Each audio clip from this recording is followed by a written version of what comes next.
Just Paul? Yes. There's no study rooms available, so I just thought I'd sit out here for a little while. Yeah. I got to reading and I realized why I was so upset that ambiguous ideology that you're a patient of a medical clinic or some sort of behavioral health location. Yeah. Without any consent or being informed of exactly what it is that they're. Yeah, I had done some research on the human mind, and it is such that people only use about 8 to 9% of their actual brain. Yeah. And this brain, yeah, that you decided that, well, we'll just administer psychotropic medication against your will or psychotropic medication, whatever the evaluator decides at the time. Yeah. Even though we know that you weren't in Squim, you weren't in Brennan, and you weren't cyber stalking. Cool. Now, a lot of people say, well, the pharmaceutical industry is not experimentation. They know the effects of everything that they do, and they also know the side effects. Yeah. And for any individual that said, well, it doesn't matter. I mean, it doesn't matter that you weren't there, that there was no evidence against you, that you didn't have any witnesses that you could call in your favor. Yes. I just wanted to mention that numerous times during these various court hearings, yeah, I had told my public defender, well, I'd like to change counsel. He said, well, listen, sweetie, yes, you don't have any money. And since I'm the appointed counsel of the court, you're going to have to just agree with what I want. And then there were those 16 months of going back and forth to Port Townsend where you took me off the docket. Yeah.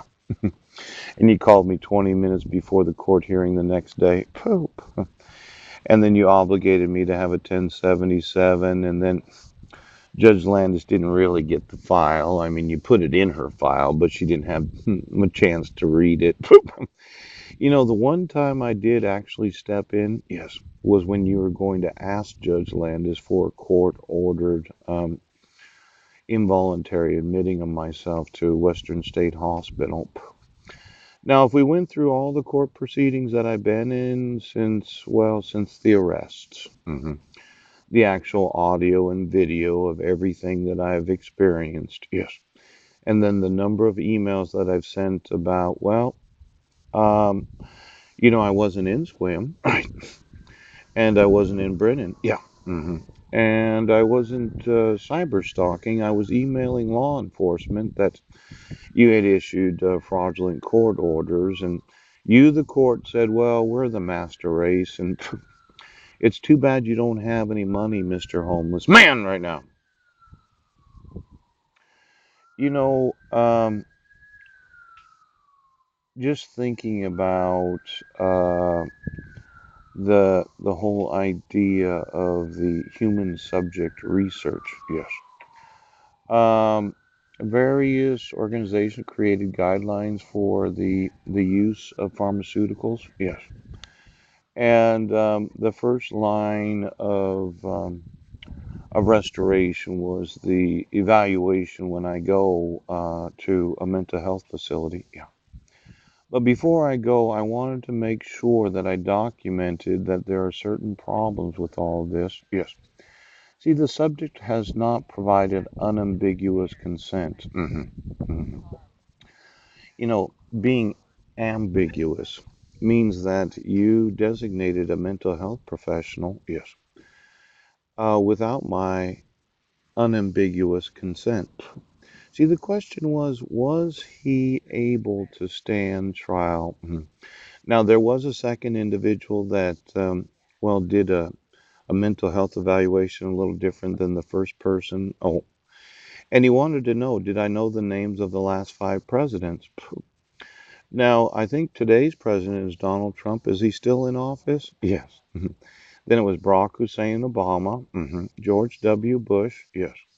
Then it was Bill Clinton, And then before Bill Clinton, it was George Bush. Yes, George W. Bush. And then there was George Bush. Yeah. And he asked me if I did know my name, and I said my name's Paul Budnick, and if I did know what day it was, and I did know the day. In fact, I can find the day, today actually. I think it's May the 10th. I mean, just not looking, but guessing, considering I think yesterday was May the 9th. Yes. And there was this thought that oh, Friday, May 10th. Yes, it's 2:11 p.m. That if you did know your name and you did know the last five presidents and a couple other questions that he gave me, then you were able to stand trial because you were within the reality of today's real world. Yes, yes, yes. Now, the individual that did the 25-minute mental health evaluation from Western State Hospital, that became part of the official record where I sat there with Phyllis for an hour and a half doing a 1077. Yeah. I think there's a little difference between the mental health evaluation where you establish the competency of an individual to stand trial. Mm. Do they know their name? Do they know where they live at? Do they know the last five presidents? Do they know what day it is? Yes. I mean, these are somewhat just kind of elementary questions about are you in tune with your surroundings and what's going on, and do you realize you're in jail?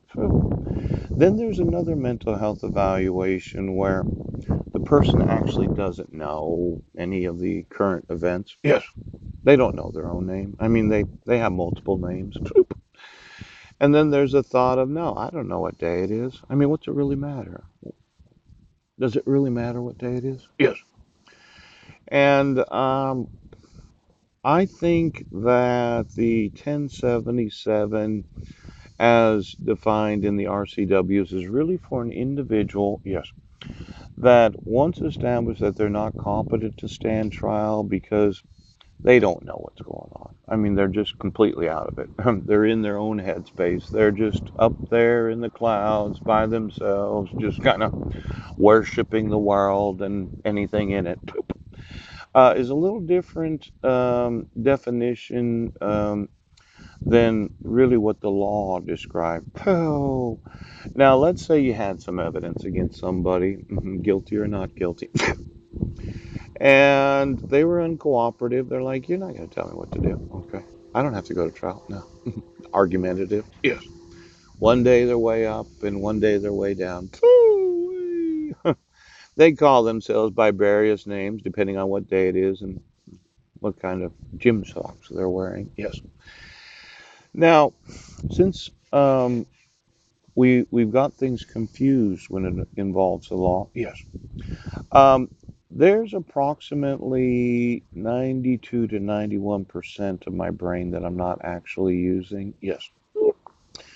You know, when you have a hard drive in a computer, yes. Most of the time, the hard drive has more memory than what's actually being used. Oh, yeah.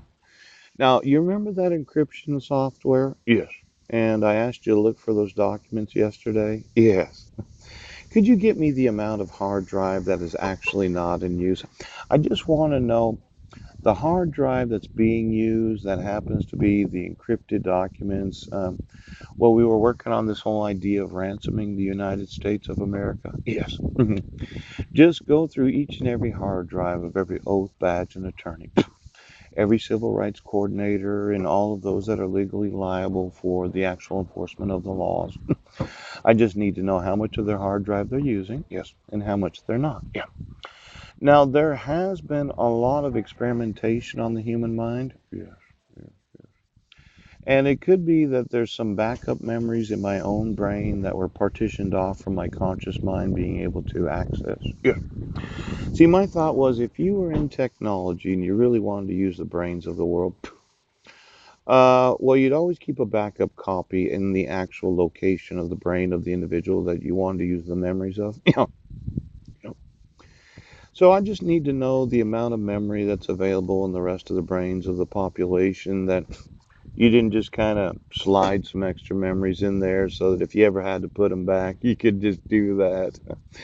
Now, for the amount of hard drive that's not being used, yes, is that encrypted or is it only the documents of the amount of hard drive that is being used? Because I just wanted to know the various hard drives in each and every police station because the truth is, this ethical issue of, well, we know you didn't commit a crime. I mean, I documented it. I had the best evidence, the bus video surveillance camera and the audio. Yes, yes, yes. Then there was a video from the homeless shelter that I was sleeping at the night before. Then there were the emails that I was sending from this library on December 35th. Yes. Now, for every doctor that has any knowledge of really what is experimentation on the population, yes, I'm thinking I'm suing you. Pooh! Could you get me all the MDs, the PhDs of every one of the, uh, well, the Doctor Bar Association, or is that the American Academy of Pediatrics? Yes. And give me every board certified physician in the United States that I just wanted to know how much hard drive do you have available on your motherfucker.